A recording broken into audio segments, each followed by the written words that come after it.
C'était le jeudi 9 mars 2023. Le navire exploité par la société Royal Coast Marine échouait au large de la capitale gabonaise. Un bilan faisant état de 30 morts, 7 personnes disparues et 124 personnes secourues sur les 161 occupants officiels recensés. En sus de cela, plusieurs dizaines de millions de francs CFA n'ont pu être également repêchés. Et sur la question d'Esther Miracle, qui était un drame tragique pour la nation, et nous pouvons dire simplement qu'aujourd'hui, cette question ne doit pas non seulement attirer l'attention des gouvernants, mais également attirer l'attention de la population en particulier, parce que le drame il a été national. Et puis pour revenir sur les faits, ça fait 1 an et que le gouvernement en place donc la transition.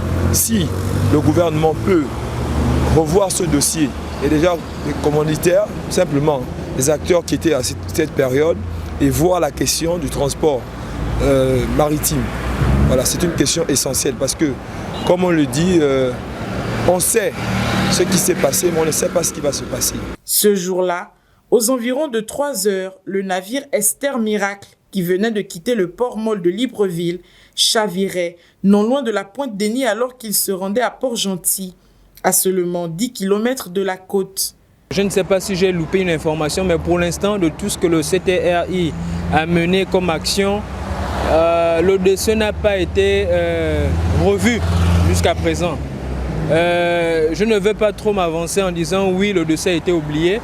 Et je pense que c'est une affaire de justice. Et peut-être que ce n'est pas dans l'ordre des priorités.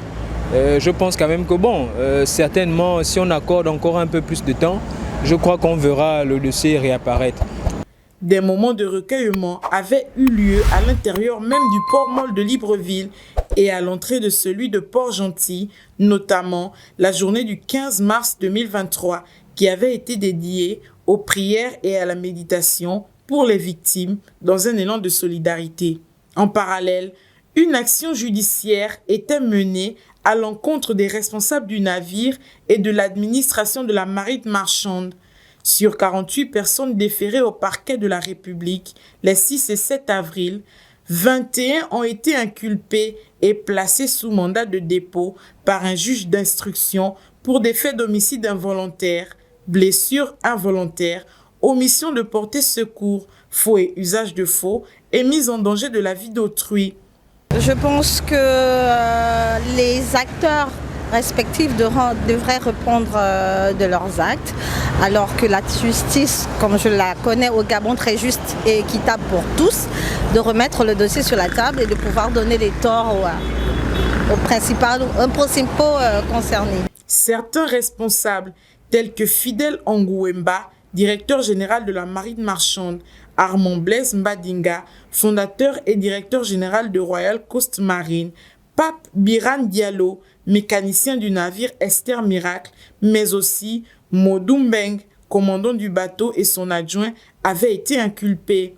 Je crois quand même que ce silence n'est pas du tout bien parce qu'il y a des familles qui sont endeuillées, il y a ceux-là qui pour qui on a déjà répondu à certains appels à certaines familles. Il y a d'autres là qui sont là jusqu'alors, ils n'ont pas retrouvé les corps, ils n'ont pas donné des suites. C'est pas bien. Le premier anniversaire de ce déchirant moment aura lieu demain, samedi 9 mars 2024. Mais au-delà des célébrations prévues à cet effet, c'est surtout l'enquête nautique diligentée à cet effet qui continue de questionner. Où en est-elle 1 an après? N'est-elle pas encore bouclée?